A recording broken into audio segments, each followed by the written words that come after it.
Hey guys, so it's raining here and I'm hoping you're not hearing it on the camera because it's pretty loud, but I'm gonna try to shout over it.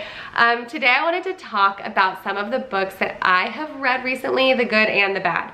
I just think it's helpful to have like an honest review, even if you couldn't finish the book for various reasons, just because a lot of times some of these books that are on like the bestsellers list, I'll just buy because I didn't hear that they're actually so distasteful. So I'm wanting to share that. I shared this last summer, and so I decided I would share it again this summer. A few of the books that I've read this year. I was thinking about doing this video with Bella, because she reads a ton and I would love for her to share some of her books as well. But I decided when I was going through some of my yays and nays on these books that I didn't really want it to be partnered up with a kid's book review in case your kids are watching. So there's the disclaimer on that. Her video will be up tomorrow on this topic. So some of her favorite books that she's read recently, if you're looking for that.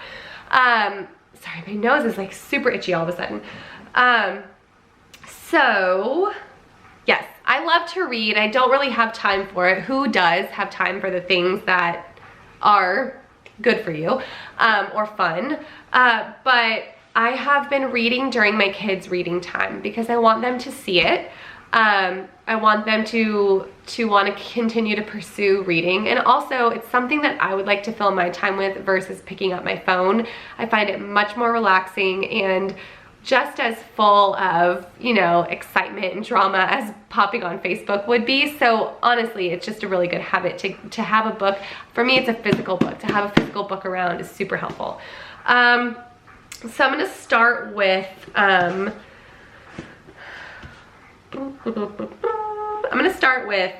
this book, The Memory Keeper's Daughter. I don't know how I found this book. I think it was suggested for me on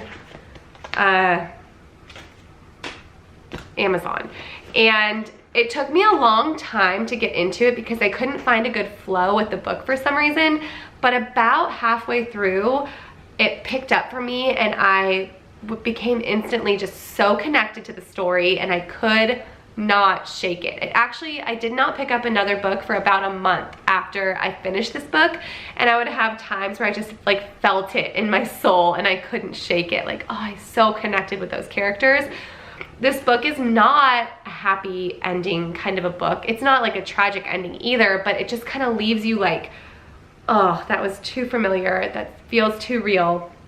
I didn't even think there was like a huge ending. It just was what it was. And I guess that so resembles life that it really stuck with me. So this book is about a man, I believe it's set in the 60s. But it is about a man and his wife back in the 60s. I really think it was in the 60s, maybe the 50s. And his wife was pregnant. They didn't know she was having twins. So he's a doctor, and for various reasons, weather related, he ended up having to deliver their babies. And back then, I'm assuming, don't quote me, they would get, you know, she was put under anesthesia for some reason. I can't remember what the reason was, but something because of childbirth. And so she has memories of their son being born. She did not know she was having twins. So when their second was born, she had Down syndrome. The doctor noticed this immediately, and he had his nurse from his office, because they were delivering at his office, in the middle of the night. He wanted her, the nurse, to take the baby to an institution, and the nurse just couldn't do it. She ended up keeping the baby, did not tell the doctor, and fled town. She was a single woman, and she'd always wanted a child, and so she tried to go to the institution and she just couldn't do it when she was there. So she ran and she kept the baby. Along her journey of fleeing, she met someone and tried to hide the fact that it wasn't her baby for a while, and eventually, you know, I don't want to give away too much, but he eventually finds out, and it's a beautiful story how that unfolds. But then you're left with what this secret that the husband is keeping from the wife is doing to her. It's tragic, and like what it does to their marriage, where it puts them, the way they treat their son because he's their only. It really is really just like, there was a character I identified with throughout the whole book. It was really good. And I don't recall, don't quote me please, because I know I really offended somebody last year when I shared a book and I didn't talk about all the cussing that was in the book, which I generally don't approve of, but for some reason I read that book. I still like that book, by the way, but I don't recall anything terribly vulgar in this book. Pretty much all of it was pretty decent. And I think it was pretty much completely decent. There may be a word or two here or there throughout the entire book, but I recommend this book definitely. This was one of my top 2 books out of the 5 I'm gonna show you.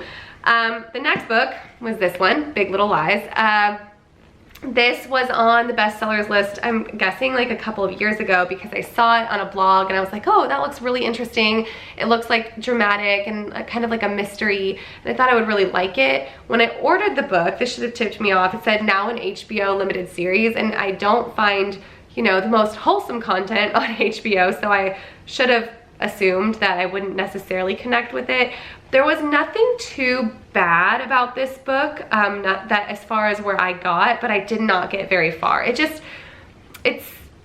You guys can correct me if I'm wrong. If you've read this book and you love it, I'm not knocking it, because like I said, there wasn't anything like super vulgar as far as where I had gotten, but I felt like it was probably going that direction, as well as it just seemed like super catty, and the negative female relationships, and that was the same reason I couldn't finish Class Mom last year. It's just that I love books that encourage you and inspire you and make you appreciate your friendships and want to be a better friend, and it just seemed like kind of shallow. So it was more of like twaddle for adults. I didn't love it, and I just didn't see myself falling in love with it, and I kind of figured out early on that this deep mystery that I thought was going to be so great it wasn't going to go as deep as I thought, which I have nothing against entertaining reads, but it just wasn't my jam. So I did not finish that one. The next one I have to share is Educated. I know that one was like super, super popular this year, and that one, because of the advice I got from you guys about reading it, I got it on Audible, and I'm still listening to it. And I probably won't finish it for a very long time, so it won't be in my review until like maybe next year. I'm about halfway through it right now. It's a hard one for me. I have witnessed, you know, that kind of abuse in my life, not personally, but I've seen it too much and I'm connecting with it too much for me to feel, I don't know, I feel like I'm gonna carry it into my days too much if I listen to it too much at a time. So it is one that I pick up here and there. That book is about, maybe I'll just read you what it says it's about so I don't just give it to you from my perspective. Okay. Born a survivalist in the mountains of Idaho, Tara Westover was 17 the first time she set foot in a classroom. Her family was so isolated from mainstream society that there was no one to ensure the children received an education and no one to intervene when one of her older brothers became violent. When another brother got himself into college, she decided, I'm paraphrasing, to try a new kind of life. Her quest for knowledge transformed her, and then basically she became very successful. But where I'm at so far, it's still about like the abuse that she lived, and what I'm getting from everybody who has given me like warnings about reading this book is that that heaviness kind of stays throughout the book and you never really get like see a sense of freedom. So that it's a struggle for me right now. On a more lighthearted note, Forever Interrupted. This was one that I read. John and I went on our anniversary trip last year. I mean, in almost a year from now. And I read this on the cruise in like 2 days. It's a light, you know, well, the idea of it is, I'm butchering this review, you guys. I'm sorry. I just thought it would be better if it was more candid, but this is also what it's like to have a conversation with me in person. It's like, blah, blah, blah, blah. What was I saying? This book is about a woman who gets married to this guy kind of on a whim. She hasn't met his family yet. They get married. And then within that first week of them being married, he dies in a car accident. And so now she's left to pick up the pieces of, she has to meet his mom, she has to meet his family, she hasn't even told her family, but she's feeling this tragic loss. But then also nobody believes her that she also got married. The marriage license is missing because they got married in Vegas and all these things. So this, I remember I was gonna start writing it down, like the number of issues I thought most of us would take with the book as far as like language and vulgarity. So warning, I don't know what kind of system movies and things are rated on anymore, but I would personally rate this like a rated R if it was a movie, so heads up. At the same time, when I was hearing like the curse or reading the cursing in this book, it wasn't just like random. It was in the depths of her grief. So there's, not that it's ever okay, but there's that. It made sense in context, but still bad words. You would not want your kids to pick this book up. And I believe because it was like 10 months ago that I read this book, I don't remember exactly, but I believe there were like chunks of pages that I just skipped over because it was just adult content that didn't really have anything to do with the story. So warning. But I had read another book by Taylor Jenkins Reid and I enjoyed it. Again, it's just one of those read between heavy books kind of a book, but also is not, you know, G-rated. So there's that. It's a good, easy summer read if that's something that you're looking for. And then Where the Crawdads Sing. If you guys follow me on Instagram, you know that I love this book. I'm going to reread it now because I like predicted the ending, but then I thought, no, that can't be the ending. So then I predicted a different ending and then it was the one that I originally thought and I was like, what? So now I need to go reread it again. This book was really good and I did not think it could possibly live up to the hype. I'm like, no way is some book written nowadays that good, but it's so good, so good. What do I even want to say about it? So this book, it kind of like flops back and forth in time. Again, I think this is why I've got the other book timeline mixed up.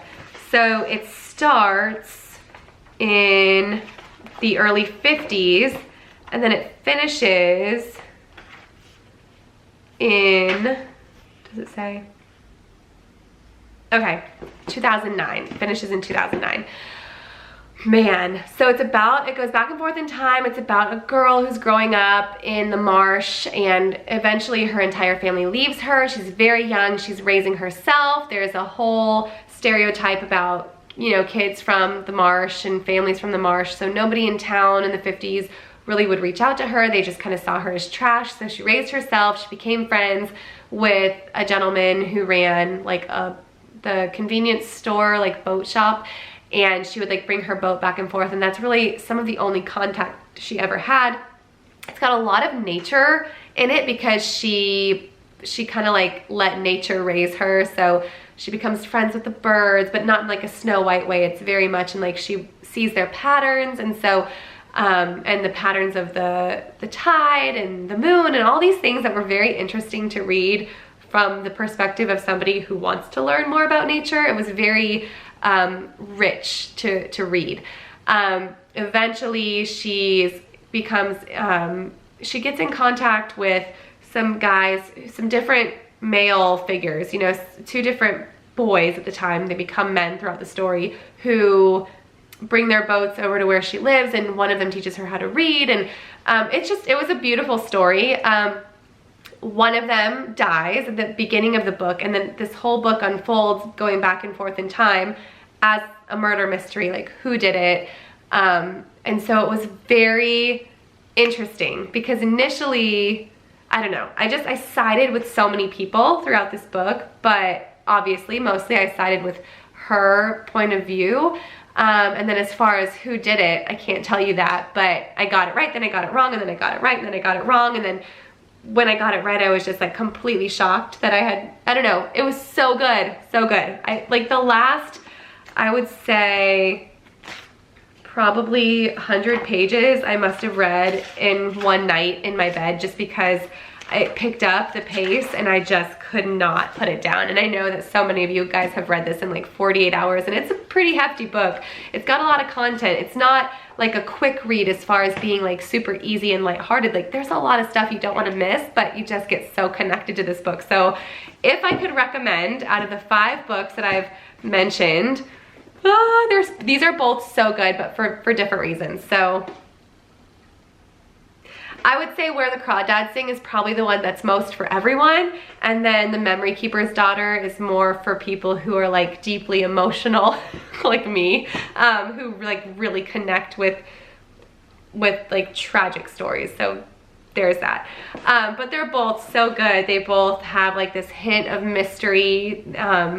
Well, one is very mysterious, but they're both just so good. And you'll definitely find characters in each that you really connect with or that remind you of somebody who is in your life, etc. So that's my book review. Thumbs up, please, if you like this kind of content and you want to see more of this content geared for you versus just homeschooling content here on my channel.